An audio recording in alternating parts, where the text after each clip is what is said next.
BRI's business analyst Bode Ososami joins me now from our London studios. Welcome, Bode. So, Bode, what's the significance of the signing of this new legislation in Kenya? Good afternoon, Dorothy.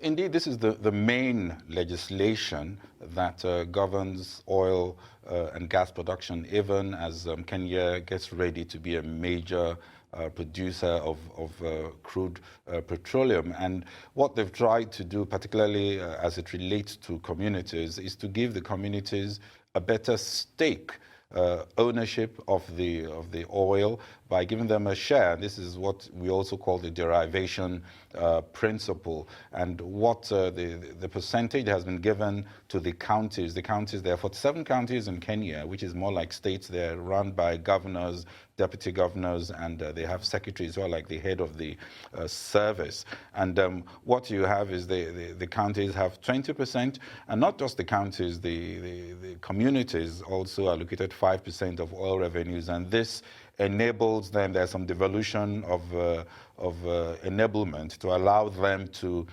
develop the territories where the oil is produced. But apart from that, these percentages will be reviewed every 10 years. The next 10 years, they will look again to see whether it needs to be improved or reduced. And they've also introduced caps to make sure that the amounts are amounts that can be managed. And the caps will be set by Parliament, and not just caps, particularly at the level of the communities. There would be governance structures that would be there to ensure that you have a trust fund, a trust board, and there will be perhaps an internal audit for the fund as time goes on to ensure that this money is judiciously spent. The whole idea really is to improve the stake of the communities where the oil is mined, to ensure that you encourage discovery and protection of the assets.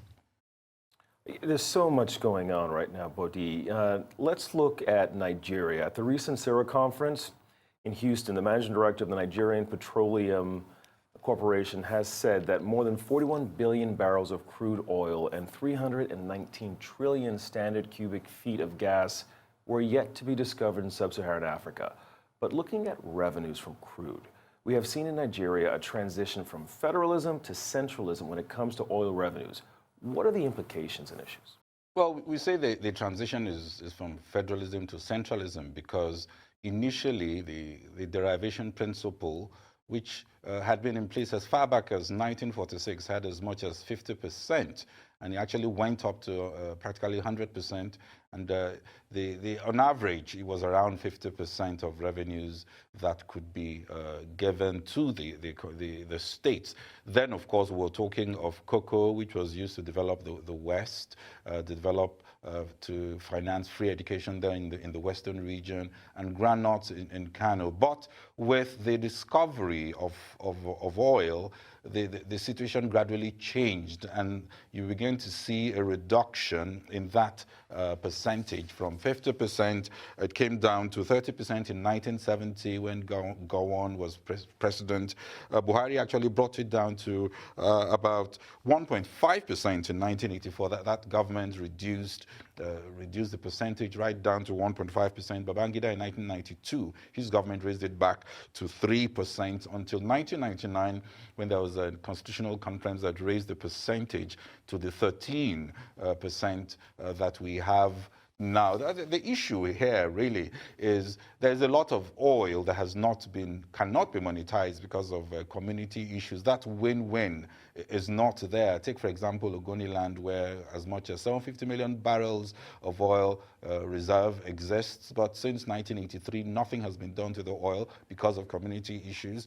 Listening also to the NNPC MD, what he said recently, that pipeline vandalism has increased to about 34%. That was last year. And I think the real reason is the stake is not there. The communities don't have the stake that they need to have as you become more central in terms of how you manage these revenues. Let's look at Kenya. Apart from allocations to host communities, they also have introduced additional governance factors. Can other African economies benefit from innovations like this?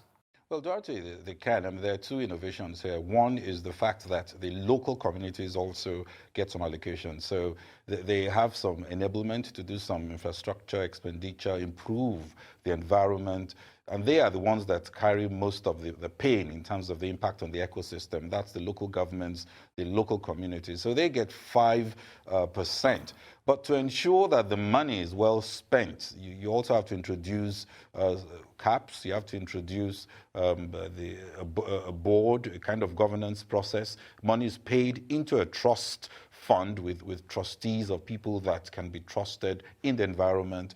And there is a whole process to it to ensure that the value, the money is judiciously spent. And I think that is a model, particularly in Nigeria, where even the local communities don't get anything, talk less of having a model existing to ensure that the money is well spent. And clearly you can see that this oil pipes run behind the homes of people who, if they have a better stake, they wouldn't damage the oil. I mean, they will actually be encouraged to ensure that the production is as high as possible if they know they're getting 5–10%. So I would say in the Nigerian context, for example, maybe we should be going from 13% to like 25% or 25%. When I say 25% to states, 5% to the local communities, and that can gradually be taken up to the 50%, which it's used to be. And clearly, this would encourage the protection of the assets. It will encourage better monetization of the assets, and even better harmony in the communities that feel, of course, that they're being cheated. So you actually are in favor of increasing those percentage. Hey, I might add, also here in Nigeria, we have seen attempts at a new bill that addresses host community issues. Where are we on that bill? Well, this is the petroleum industry bill, which was initially an omnibus bill. It's a bill that has been on for decades, and its history has been so staggered with starts and stops. And the last attempt was to break it into manageable parts, the governance bill, which is yet to be approved. And then, of course, there was supposed to be another bill that addressed host communities. It's not clear where the process is at, and there are several sections of the bill that seem to be hanging in limbo, for want of another word. So my sense is that there is no commitment to see this bill come alive, because if it took a whole 4 years and you couldn't do it, what is the chance that you'll be able to do it in the next 4 years? These are things that shouldn't take a year to do if there's commitment to it. Well, I think the communities should continue to clamor for their share, because it's only fair that they get their part of the bill and their part of the oil. And that is exactly how Nigeria was, particularly in the pre-oil era. It was built on this derivation principle of federalism, and and that is the system that seems to work better. So let's wait to see what Buhari does with this bill. But so far, I really can't tell you where it's at and when we can expect to see the bill come to life. But we're all waiting. Thank you very much, Arise business analyst Bode Ososami.